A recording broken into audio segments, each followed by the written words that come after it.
तो आदाब, नमस्कार, गुड इवनिंग, सत श्री अकाल। एक बार फिर आप तमाम लोगों का स्वागत है क्राइम तक की कहानी के इस एपिसोड में। उम्मीद है पूरी फैमिली अच्छी होगी, अपना ख्याल रख रही होगी। आज वीक का पहला दिन है और वीक के पहले दिन कहानी की शुरुआत कुछ इस तरह होगी। मैंने सोचा नहीं था, हालांकि ये कहानी कल भी सुना सकता था, लेकिन संडे था। लेकिन ऐसी कहानियां झकझोर कर रख देती हैं।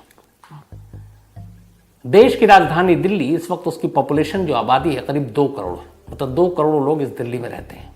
और इन 2 करोड़ लोगों की सुरक्षा की जिम्मेदारी करीब 90,000 दिल्ली पुलिस के लोगों पर है।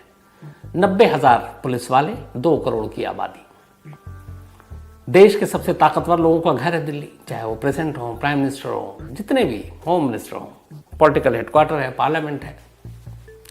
अब इसी दिल्ली में, देश की राजधानी में, 2 करोड़ लोगों की आबादी वाले इस शहर में एक लड़का पूरे 18 दिनों तक ठीक रात 2 बजे अपने घर से निकलता है। अपने पीठ पर एक पिट्टू बैग रखता है। उस बैग के अंदर कुछ पॉलिथीन है और वो बेखौफ, बिना किसी के डर के, ना पुलिस का खौफ, ना लोगों का कि 2 बजे कोई रोक ले, टोक ले, कोई तलाशी ले। और वो इधर उधर सुनसान इलाका ढूंढता है, कभी जंगल जाता है, कभी किसी और सुनसान इलाके में जाता है। फिर बैग से वो पॉलिथीन निकालता है, फेंकता है, वापस घर लौट आता है। आने के बाद आराम से सो जाता है। अगले दिन फिर यही काम करता है, उठता है, पॉलिथीन लेता है, बैग लेता है, अब नए इलाके में पहुंचता है, नए इलाके की तलाश करता है। फिर बैग से कुछ चीज़ें निकालता है, फेंकता है, घर लौट आता है। फिर तीसरे दिन भी यही करता है, फिर चौथे दिन भी यही करता है। इस दौरान में जब उसे भूख लगती, जोमेटो को ऑर्डर करता, खाना मंगाता, खाना खाता। उसी घर में जिस बेडरूम है वहीं पे फ्रिज है, उसी फ्रिज से पानी निकाल कर पीता, उसी फ्रिज से दूध निकाल कर चाय बनाता, और उस फ्रिज में बाकी भी सामान रखे हुए हैं कुछ। 18 दिनों तक ये सिलसिला चलता रहता है और किसी को भनक तक नहीं लगती। 18 दिनों तक एक लड़का हर रात ठीक 2 बजे निकले और 2 से 3 के दरमियान में इधर उधर जाए, कुछ चीज़ें फेंके और चलाए। कभी न पुलिस, न पीसीआर की गाड़ी, न बैरिकेड, न किसी ने टोका रोका। ये देश की राजधानी का हाल है। अब उस बैग में क्या, वो लड़का क्या, ये पूरी कहानी, एक झकझोरने वाली कहानी आपके सामने है। कहानी शुरू होती है, हालांकि खत्म दिल्ली में हुई, शुरू होती है मुंबई से, और मुंबई से भी पहले पालघर से, महाराष्ट्र में। महाराष्ट्र में एक परिवार रहा करता था, विकास, जो इस परिवार के मुखिया थे, और इनका नाम था विकास वॉलकर। विकास वॉलकर इलेक्ट्रॉनिक शॉप थी इनकी, सर्विस का भी काम करते थे। परिवार में इनकी एक पत्नी सुमन, एक बेटी जिसका नाम श्रद्धा, 27 साल उम्र, और एक बेटा जिसकी उम्र 23 साल। 2018 में श्रद्धा नौकरी की तलाश में मुंबई पहुंचती है, पालघर को छोड़कर। इधर पालघर में जो पिता है वो अपनी बीवी और ये दोनों, बेटी और बेटा, से अलग रहते हैं। श्रद्धा अपनी माँ और भाई के साथ रहती थी, पिता जो है विकास वो अलग रहते थे। 2018 में वो मुंबई आती है। मुंबई के मलाड में आखिरकार कुछ अपने दोस्तों की जान पहचान से एक मल्टीनेशनल कंपनी के कॉल सेंटर में उसे नौकरी मिल जाती है। अब वो मुंबई के मलाड में ही एक किराए का कमरा लेती है और वहाँ रहने लगती है और अपना कॉल सेंटर में काम करती है। इसी कॉल सेंटर में आफ्ताब नाम का एक और लड़का काम करता है, आफ्ताब पुणे वाला, और यहीं दोनों की मुलाकात होती है। पूरा नाम है आफ्ताब अमीन पूनावाला। इसकी उम्र करीब 30 साल। तो इसी कॉल सेंटर में मलाड के आफ्ताब काम कर रहा होता है पहले से। बाद में श्रद्धा आती है। करीब 8-9 महीने बीतते हैं। इन 8-9 महीने के बीच में आफ्ताब और श्रद्धा दोनों आपस में बातें करते हैं, धीरे धीरे दोस्ती होती है और फिर प्यार हो जाता है। प्यार हो जाने के बाद, चूंकि श्रद्धा के घर वाले पालघर में है, वो मुंबई में है, इसी दौरान में एक रोज घर पहुंचती है श्रद्धा पालघर, और अपनी माँ को बताती है कि एक लड़का है आफ्ताब, जिसे उसके साथ उसे प्यार हो गया है, और अब दोनों वहीं मलाड में एक घर में, लिव इन में, दोनों एक ही कमरे में रह रहे हैं, और मैं उससे शादी करूंगी। माँ ने समझाया कि ऐसा नहीं हो सकता, हमारा परिवार, खानदान इसकी इजाज़त नहीं देगा, इंटर रिलीजन मैरिज है, वो मुस्लिम है, तुम हिंदू हो, कास्ट भी जो है वो अलग अलग है। बात पिता तक पहुंची। विकास ने भी इस बात का विरोध किया, पर वो मानी नहीं। उसने झगड़ा किया, अपना सारा सामान उठाया, और उसने कहा आज के बाद ये सोच लेना कि तुम्हारी कोई बेटी नहीं है। 2019 की बात है ये, शुरुआत की। और अब श्रद्धा वापस मुंबई आ जाती है। अब वो मुंबई में आफ्ताब के साथ लिव इन में रहने लगती है। माँ बाप गुस्सा थे, कुछ वक्त तक बेटी से बात नहीं की, लेकिन माँ होती है। माँ ने 1-2 बार उसको फ़ोन मिलाया, श्रद्धा ने भी बात की, माँ ने फिर समझाया, पर वो मानी नहीं। हो सकता था माँ बाद में मना भी लेती, लेकिन तभी जनवरी 2020 माँ सुमन, श्रद्धा की, उनकी मौत हो जाती है। अब सुमन की मौत के बाद श्रद्धा को जब पता चलता है, वो अपने घर जाती है, जो भी रस्में थे उसमें शामिल होती है और फिर वापस लौट आती है। माँ की मौत के बाद अपने पिता से वो कुल 2 बार फ़ोन पर बात करती है। बातचीत में उसके पिता ने बताया कि वो जब पूछते हैं कि तुमने इरादा बदला, तो वो कहती है कि आफ्ताब मुझे कभी बार मारता पीटता भी है, डांटता भी है। तो उन्होंने उसे समझाया भी कि लौट आओ, ऐसे रिश्ते को तोड़ दो, पर उसने कहा नहीं। फिर उसने माफ़ी मांग ली, सॉरी बोल दिया, सब ठीक है, मैं लौटने वाली नहीं हूँ। अब ये वहीं मुंबई में रह रहे हैं। 2 बार के बाद अब पिता से भी बातचीत बंद, भाई है उससे भी बातचीत बंद। अब एक बेटी एक दूसरे शहर में, मुंबई जैसे शहर में अकेले रह रही है, लिव इन में एक लड़के के साथ, फैमिली पालघर में है, फ़ोन पे बात नहीं हो रही है। बाप बेटी, माँ बेटी या भाई, इनका रिश्ता बहन के साथ बड़ा करीबी होता है। तो अब क्या करें? गुस्से में लेकिन पिता की उसकी बात नहीं मान रही है, वो बात नहीं कर रहे हैं। लेकिन श्रद्धा के कुछ दोस्तों के नंबर श्रद्धा के भाई के पास भी थे, श्रीजय नाम है उसका, और पिता के पास। तो कभी कभार वो उससे खैरियत पूछ लेते उसकी कि वो ठीक है। फिर लगता कि कई बार क्यों पूछें, तो इन्होंने एक नया तरीका निकाला। श्रद्धा के मोबाइल के व्हाट्सएप स्टेटस, उसकी तस्वीरें, डीपी, ये चीज़ें जब जब बदलती तो उन्हें लगता चलो बेटी है, ठीक है, एक्टिव है। उसके फेसबुक प्रोफाइल पे जाते हैं, वो नई नई चीज़ें लिखती, वो पिक्चर डालती जैसे, तो उन्हें लगता कि चलो ठीक है, कहीं घूमने गई है तो उसकी पिक्चर डाली, तो बेटी सही सलामत है। ये बात की तसल्ली रहती बाप को। अब कुल मिला के कहानी यह है कि बेटी आफ्ताब के साथ है, घर वालों से अब रिश्ते अच्छे नहीं है। इधर आफ्ताब का परिवार भी अब जब धीरे धीरे उसके दोस्तों रिश्तेदारों को पता चलता है कि एक लड़की के साथ लिव इन में है और वो लड़की मुस्लिम नहीं है, तो वो लोग भी इसका विरोध करते हैं। इसके बाद अब दोनों का ये था कि मुंबई में ज़्यादा दिन रहने का नहीं है। किसी ने कहा कि दिल्ली में अच्छी नौकरी मिलेगी, तो दोनों तय करते हैं कि चलो रिश्तेदारों से दूर, दोस्तों से दूर, एक नए शहर में जाकर अपनी ज़िंदगी बसाते हैं। 8 मई 2022, 8 मई 2022 को आफ्ताब और श्रद्धा दिल्ली आते हैं ट्रेन से। दिल्ली आने के बाद पहली रात 8 मई को आए थे, 9 मई को यहाँ पहुँचे। इन्होंने पहाड़गंज के एक होटल में रूम लिया और वहीं रात को रुके। नेक्स्ट डे फिर ये एक दूसरे इलाके में जाते हैं, सैजुद्दौला जाब, साउथ दिल्ली में। वहाँ पे ये एक होटल किराए पे लेते हैं और रूम पे वहाँ पे रुकते हैं। 10 मई को इन दोनों के कॉमन फ्रेंड जो मुंबई में था, दिल्ली में रहता है, वो छतरपुर में रहता था। ये दोनों वहाँ जाते हैं और छतरपुर में उसके घर पर रुकते हैं कुछ दिन। रहने के दौरान में फिर उन्हें कहता है कि यहीं पे तुम अपने लिए कहीं घर देख लो। तो छतरपुर में ही दोनों एक घर ढूंढते हैं, हाउस नंबर D93/1 छतरपुर, किराए का एक घर। अब दोनों आफ्ताब और श्रद्धा उस घर में शिफ्ट हो जाते हैं और अब अपनी ज़िंदगी बसाना शुरू करते हैं। 10 के बाद ये 12-13 तारीख तक की बात है। अभी इन्होंने अपना घर ले लिया। इधर इस दौरान में चूंकि इनके रिलेशनशिप को 2019 से 3रा साल है ये, श्रद्धा बार बार कहती कि हो गया अब लेवल में, अब हम इस रिश्तों को नाम देते हैं, दोनों शादी करते हैं। आफ्ताब हर बार टालता रहता, कहता ठीक तो हम लोग रह रहे हैं, शादी की क्या ज़रूरत है। इस बात को लेकर झगड़ा होता, लेकिन फिर दोनों में सुलह हो जाता। दिल्ली आए हुए अभी सिर्फ 10 दिन हुए थे। 10 दिन के अंदर अंदर अब जब ये अपने घर में शिफ्ट हो जाते हैं तो फिर से इन दोनों के बीच में अब झगड़ा शुरू होता है। और इस झगड़े के दौरान में बात बहुत सारी चीजें बढ़ जाती हैं। हुआ ये कि 18 मई की तारीख आती है, 18 मई। लेकिन उस 18 मई की कहानी सुनाऊं उससे पहले थोड़ा सा आगे में बढ़ जाता हूं। दोनों दिल्ली आ गए, 8 मई को पहुंचे हैं, होटल में रहे, दोस्तों क्या रहे। अब इन्होंने छतरपुर में अपना घर ले लिया। मई के बाद जून, जून के बाद जुलाई, जुलाई के बाद अगस्त, सितंबर आ गया, 4 महीने बीत गए। अब इधर एक बाप और एक भाई जो अपनी बहन की खैरियत उसके डीपी या उसके स्टेटस या फेसबुक अपडेट से पता कर लेता था, वो सारी चीज़ें अब एक्टिव नहीं है मई के बाद से। पिता को लगा शायद कुछ बदल गया, पर उन्हें कुछ दोस्तों से उन्होंने फ़ोन किया उस वक्त मई जून में, तो उन्होंने कहा कि वो दोनों दिल्ली शिफ्ट हो गए, अब वही नौकरी करेंगे। पिता ने कहा चलो ठीक है। एक दोस्त ने ये भी बताया कि वहाँ छतरपुर में कहीं उन्होंने किराए का घर ले लिया, पर एड्रेस नहीं मालूम। उनका ये भी ठीक है। तभी सितंबर का महीना आता है।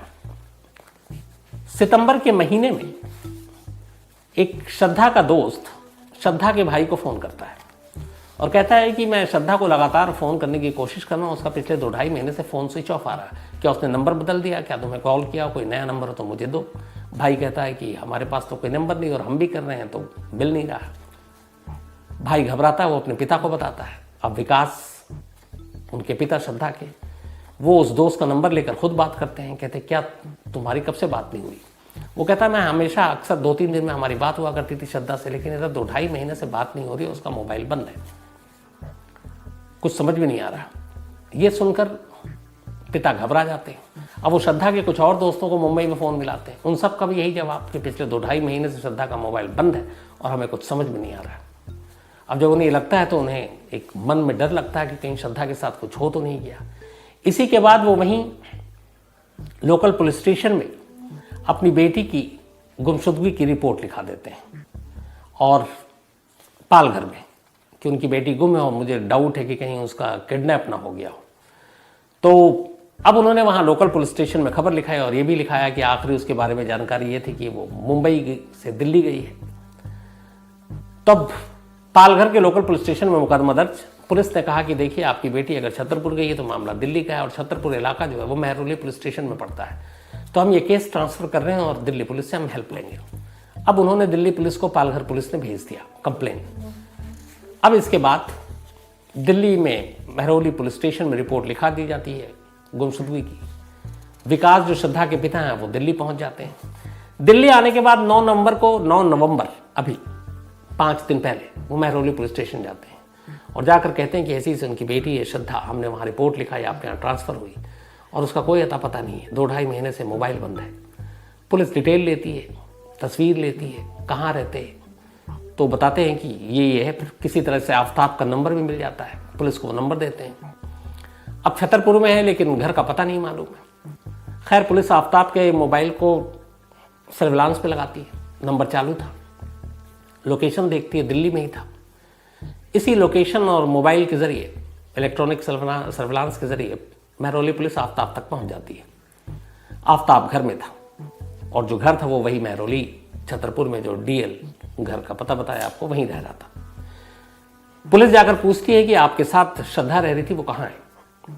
आफ्ताब कहता है कि हमारी लड़ाई हुई थी 18 मई को, 6 महीने करीब पहले, और उस लड़ाई के बाद श्रद्धा गुस्से में घर से निकल गई, बोली मैं वापस मुंबई जा रही हूँ। फिर मैंने उसे काफ़ी फ़ोन करने की कोशिश की लेकिन मोबाइल स्विच ऑफ था। तो उसके बाद मेरी बात नहीं हुई, मैंने भी ढूंढने की कोशिश नहीं की। तो पूछा क्यों झगड़ा हुआ? उसने कहा अक्सर झगड़ा होता था, फिर बार बार एक ही चीज़ को लेकर होता था, वो था शादी। अब पुलिस ने आफ्ताब के मोबाइल से ये चेक किया तो पता चला कि श्रद्धा का मोबाइल 18 मई के बाद से 19 मई से ही स्विच ऑफ है और कभी आफ्ताब ने उसको कॉल करने की कोशिश भी नहीं की। बार बार जब उसे सवाल किए गए तो वो अपने कई बयान से पलटता रहा, कई बार कुछ बोलता, कई बार कुछ बोलता। पुलिस को डाउट हुआ। आखिरकार पुलिस उसे फिर महरौली थाने लेकर आई और तसल्ली से पूछताछ की। तसल्ली से जब पूछताछ की तो इसके बाद आफ्ताब ने एक ऐसी कहानी सुनाई जो शायद 2 करोड़ की आबादी वाले इस दिल्ली शहर और 90,000 की दिल्ली पुलिस की मौजूदगी में न ऐसी कहानी इससे पहले सुनी गई न सुनाई गई। एक रोंगटे खड़े कर देने वाली कहानी, हैवानियत की इंतहा की कहानी। उसने जो कहानी सुनाई वो ये कि दिल्ली आए हुए 10 दिन हो चुके थे। उसने किराए का घर ले लिया था, छतरपुर में रह रहा था। 18 मई की रात खाना खाने के बाद श्रद्धा के साथ उसका झगड़ा हुआ। फिर बात शादी में आई, उसने शादी करने के लिए कहा, मैंने उसको टाला और इस बात पे बात बढ़ गई। मुझे बहुत तेज़ गुस्सा आया, मैंने उसका गला जोर से पकड़ लिया और फिर मैं तब तक दबाता रहा जब तक कि उसकी सांसें टूट नहीं गई। श्रद्धा मर चुकी थी। कत्ल करने के बाद अब वो आराम से उस लाश के साथ उसी कमरे में बैठता है। अब सोचता आगे क्या करना है। इसके बाद उस लाश को एक तरफ रखता है। मई का महीना है, दिल्ली में उमस और गर्मी है और आराम से उसी कमरे में सो जाता है जिस कमरे में उसने अभी अभी श्रद्धा को मारा और उसकी लाश पड़ी हुई है। सुबह उठता है। सुबह उठने के बाद वो मार्केट जाता है। वहीं लोकल मार्केट में एक तिलक इलेक्ट्रॉनिक शॉप है, वहां से एक बड़ा सा फ्रिज खरीदता है। एक दूसरी दुकान से आरी खरीदता है। तीसरी दुकान से कुछ पॉलिथीन खरीदता है। एक पिट्ठू बैग खरीदता है, ये सब सामान लेकर घर आता है। दोपहर के बाद वो श्रद्धा की लाश को बाथरूम में ले जाता है। अब बैठकर वहां तसल्ली से आरी से श्रद्धा की लाश के टुकड़े करता है। लाश के टुकड़े करता, पॉलीथीन में डालता, पॉलीथीन के एक तरफ कर देता। अब एक ही दिन में पूरी लाश के टुकड़े नहीं हो सकते थे, आधे अधूरे टुकड़े हुए। उसने उन पॉलीथीन के टुकड़े को फ्रिज में रखा, बाकी जो लाश अभी आधी अधूरी थी उसको भी फ्रिज में उसने किसी तरह घुसा दिया। उसी फ्रिज में उसके पीने का पानी था, उसी फ्रिज में दूध थी जिससे वो चाय बनाता था, और फ्रिज बंद कर दिया। बाथरूम को धोया। लगभग अब लाश 24 घंटे पुरानी हो रही थी, मई का महीना, गर्मी, उमस, बदबू आने लगी। उसने बाथरूम को धोया, पूरा बाथरूम को। इसके बाद परफ्यूम पूरे कमरे में दरवाजे पर छिड़का ताकि बाहर बदबू ना जाए। फिर जोमेटो को ऑर्डर किया, खाना मंगवाया, खाना खाया। उसी फ्रिज से पानी निकाली जिस फ्रिज में लाश के टुकड़े हैं, और इत्मीनान से सो गया कुछ देर के लिए। ठीक रात 2 बजे वो घर से निकलता है, 19 मई। कुछ टुकड़ों को एक पिट्ठू बैग में डालता है, बैग को कांधे पर डालता है, दरवाजा लॉक करता है, घर से बाहर जाता है पैदल जाने के बाद वहां से थोड़ी दूरी पर मेहरौली का जंगल शुरू होता है। कुछ लोग टकराए भी, किसी ने पूछा नहीं। लोग आ जा भी रहे थे, लेकिन लोगों की भीड़ कम थी। मेहरौली जंगल सुनसान। वहां से उसने बैग खोला, पॉलीथीन निकाली और जंगलों के बीच में उसे उछाल कर फेंक कर वापस घर आ गया। घर आया, बैग रखा, सो गया। अगले दिन सुबह उठता है, उसे फ्रिज से दूध निकालता है, चाय बनाता है, चाय पीता है, नाश्ता करता है, फिर लग जाता है बाथरूम में बैठकर उनको टुकड़ों को करने के लिए। टुकड़े करता है, फिर पॉलीथीन में डालता है, फिर बाकी हिस्सा फ्रिज में रखता है, फिर जोमेटो से ऑर्डर देता है, खाना मंगाता है, खाना खाता है। अब रात 2 बजे का इंतज़ार कर रहा होता है, फिर 2 बजता है, फिर कुछ टुकड़ों को बैग में डालता है, निकल पड़ता है। इस बार मेहरौली जंगल के अलावा कोई दूसरी सुनसान जगह देखता है, एक सुनसान जगह है, वहाँ पर भी ले जाकर टुकड़ों को उछाल देता है पॉलीथीन समेत। फिर घर आता है, फिर सो जाता है। 18 मई से लेकर 5 जून तक यह सिलसिला चलता रहता। 18 मई के बाद 19 मई से उसने शुरू किया था बाहर निकलना, और 5 जून आखिरी किश्त उसने फेंकी थी। 19 मई से लेकर 5 जून, और रात टाइम चुना था ठीक 2 बजे का। हर रात 2 बजे ही निकलता वो। मेहरौली के जंगल, छतरपुर, आसपास के, और कभी एक जगह पर नहीं फेंकता, अलग अलग है। उसे यह था कि अगर कभी कोई कहीं किसी के हाथ टुकड़ा लग भी जाए तो लाश की असलियत नहीं पता चले, और तब तक पता नहीं चलेगी जब तक टुकड़ों एक ना हो। तो फेंकता रहा, बेखौफ रात को निकलता रहा लाश के टुकड़ों के साथ। कभी डर नहीं लगा कि पुलिस पकड़ लेगी या लोग पकड़ लेंगे, तलाशी होगी। लेकिन 19 मई से लेकर 5 जून तक, 18 दिनों तक वो श्रद्धा के लाश के टुकड़ों को दिल्ली के अलग अलग इलाकों में फेंकता रहा, और आकर वैसे ही नॉर्मल जिंदगी जीता रहा। इन 18 दिनों में उसने अपने किसी पड़ोसी से, किसी से कोई बात नहीं की। 5 जून को जब सारी लाश की किस्त खत्म हो गई, फिर उसने फ्रिज को साफ किया, और उसके बाद उसी जगह रहने लगा। हौसला इतना उसका कि उसे ये यकीन था कि शायद कभी उस तक पुलिस नहीं पहुंचेगी, कभी वो पकड़ा नहीं जाएगा। इसलिए उसने उस फ्रिज को भी डिस्ट्रॉय नहीं किया। पढ़ा लिखा था, उसे मालूम है कि फॉरेंसिक एविडेंस इस फ्रिज से कलेक्ट हो सकता है, बट ओवर कॉन्फिडेंस और खौफ का ना होना। वो आराम से उसी घर में रहा। 6 महीने बीत गए। 18 मई को कत्ल किया था, और अभी 13 जून, कल की बात है ये। लगभग 6 महीने किसी को कानो कान खबर नहीं हुई कि दिल्ली में एक लड़की का कत्ल हुआ।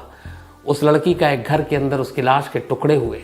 उस लड़की की उस लाश के टुकड़ों को 18 दिनों तक एक शख्स हर रात 2 बजे लेकर निकलता रहा और फेंकता रहा दिल्ली के अलग अलग इलाकों में, और लोग तो छोड़िए, पुलिस तक को इसकी भनक नहीं लगी। एक पिता को जब ये पता चला कि उसकी बेटी का मोबाइल बंद है उसके एक दोस्त से, तब उसने खोजबीन शुरू की, और ये खोजबीन आकर मेहरौली पुलिस स्टेशन में ख़त्म हुई, और तब कहीं जाकर ये सारा सच सामने आया। 5 दिन की पुलिस रिमांड में भेजा गया है आफ्ताब को। पुलिस उसे लेकर लगातार उन जगहों पर जा रही है जहाँ जहाँ उसने लाश के टुकड़े फेंके हैं। लेकिन दिक्कत यह है कि 6 महीने हो चुके हैं। वो मई का महीना था, और मई, जून, जुलाई बहुत गर्मी, उसके बाद फिर बरसात, और ऐसी ऐसी जगहों पे जहाँ जंगली जानवर भी होते हैं, उन टुकड़ों का मिलना मुश्किल है। शायद कुछ टुकड़े शायद मिले भी हैं, कुछ हड्डियाँ मिली हैं, फॉरेंसिक जांच के लिए भेजी गई है। पुलिस ने उस फ्रिज को अपने कब्जे में लिया, फॉरेंसिक जांच के लिए भेज दी, उससे पता चल जाएगा, क्लियर हो जाएगा। जो कुछ हड्डियाँ और बाकी चीज़ें मिली है उसके डीएनए से भी पता चल जाएगा कि ये लाश श्रद्धा की है। और आफ्ताब इस वक्त दिल्ली पुलिस की हिरासत में है। अब यहाँ पे कई चीज़ें हैं। एक, हमेशा एक कहते हैं माँ बाप बच्चों से कि तुम्हारी भलाई के लिए कह रहे हैं, तो अगर माँ बाप की बात सुन ले बच्चे तो बहुत सारी चीज़ें ना हो, पहली चीज़। दूसरी, ऐसे बहुत सारे इंसिडेंट, ऐसी बहुत सारे वारदात वाक़े मैंने सुना है आपको इसी कहानी में, और मैं खुद सुनता हूँ, कवर किया एज ए क्राइम जर्नलिस्ट, जहाँ पे रिश्तों के लेके खून होता है। पति पत्नी के बीच में कोई और, गर्लफ्रेंड बॉयफ्रेंड, लिव इन में रहने वाले। एक बड़ा सिंपल और सीधी सी चीज़ है। दो इंसान जब रिश्तों में होते हैं तो दोनों एक साथ मर्जी से आते हैं, दोनों एक दूसरे को मर्जी से पसंद करते हैं, एक दूसरे को मर्जी से प्यार करते हैं, रहने का फैसला उनकी मर्जी से होता है। तो अगर न रहना हो, अलग होना हो, डिवोर्स लेना हो, या फिर एक दूसरे से रिश्ता खत्म करना हो, तो क्या इसमें दोनों की मर्जी से इस मसले का हल नहीं हो सकता? किसी की जान लेने की नौबत क्यों आनी चाहिए? इस केस में भी अगर शादी की बात थी, नहीं थी, और वो जिद कर रही थी, आफ्ताब ये भी कर सकता था कि ठीक है मैं नहीं रहूँगा तुम्हारे साथ और नहीं करूँगा शादी, तुम्हें जो करना कर लो, और अलग होना है। अब बाकी केस, कानून, बाकी चीज़ें देख लेते हैं। लेकिन उसे जान लेने का हक, और इस बेदर्दी से, एक तो पहली चीज़ कि जिसके साथ आप लगभग 3-4 साल से रिलेशन में हो, जिसके साथ आपने प्यार किया, कैसे वही इंसान उसी शख्स का एक तो कत्ल कर सकता है और फिर यूं हैवानियत की तरह उसके लाशों के टुकड़े कर सकता है? सोच से परे की चीज़ है। लेकिन अफसोस की बात यह है कि हमारे इर्द गिर्द, हमारे समाज में, अलग अलग शहरों में, इस देश में, दुनिया में ऐसे वाक्य सुनने को मिलते रहते हैं और ऐसा होता है। फिर वही बात होगी, कड़ी से कड़ी सज़ा मिलनी चाहिए, इसके लिए कोई और रहम की गुंजाइश नहीं होनी चाहिए। बिल्कुल है, लेकिन उन माँ बाप, उसके दोस्तों पे क्या बीतेगी जब उन्हें इस कत्ल की पूरी असलियत और जिस तरीके से कत्ल के बाद सारी चीज़ें की गई उसकी बारीकियों से जब उन्हें जानकारी मिलती है। क्योंकि हमारा आपका तो ये है कि मैंने ये कहानी सुनाई, ये इंसिडेंट हुआ, आपको बताई, हम भूल जाएंगे। लेकिन ये मामला कोर्ट में जाएगा। जब कोर्ट में जाता है तो हर चीज़ बहुत डिटेल में, माइनर डिटेल में जाती है। पुलिस या आईओ को बताना पड़ता है कि उन्होंने क्या क्या कलेक्ट किया, उन्हें बताना पड़ता है। दोबारा कोर्ट के सामने, उस माँ बाप के सामने वो सारी रिपीट करनी पड़ती है, वो पूरी स्टोरी, वो कत्ल का तरीका, कत्ल के बाद लाशों को टुकड़े करने का तरीका, उसे छुपाने का तरीका। और उसी कोर्ट रूम में बैठा वो माँ बाप, उसका रिश्तेदार सुन रहा होता है। तो सोचिए, जब ये सारी चीज़ें हुई, एक तो हो गया, फिर से वही बाप और भाई को सुनने को मिलेगा, तो फिर उनके दिल पे क्या बीतेगी। तो निहायत अफसोस। लेकिन यहाँ उससे भी बड़ा एक दूसरा सवाल जो मैंने शुरू में कहा कि किसी की कैसे हिम्मत हो सकती है, लॉ एंड ऑर्डर या पुलिस का इसका मतलब है खौफ ही नहीं है दिल में। एक आदमी, जैसे बहुत सारे एग्जाम्पल हैं, अगर आप दिल्ली की कई बॉर्डर लगती है, दिल्ली है, आपका हरियाणा है, इधर राजस्थान है, यूपी है, तो कहते हैं कि दो बॉर्डर के बीच में अगर कोई शराब की 2-4 बोतल लेके जाता है तो डर रहा होता है कि अगर मैं दिल्ली से चला हूँ, नोएडा बॉर्डर पर पकड़ न ले पुलिस वाले, एक खौफ होती है। एक शख्स पूरे 18 दिनों तक टाइम का पाबंद, रात 2 बजे लाशों के टुकड़े बैग में डालकर कंधे पर रखकर दिल्ली में घूम रहा है, और एक बार भी किसी पुलिस वाले की नजर नहीं पड़ी। एक बार भी किसी ने उसे रोक कर ये पूछने की कोशिश नहीं की कि तुम रात को 2 से 3 के बीच में क्यों भटक रहे हो, कहाँ जा रहे हो, कहाँ से आ रहे हो, क्या काम करते हो, बैग में क्या है, किसी ने नहीं। इससे लॉ एंड ऑर्डर की हमारी असलियत का भी पता चलता है। तो आज की इस अफसोसनाक वारदात में इतना ही।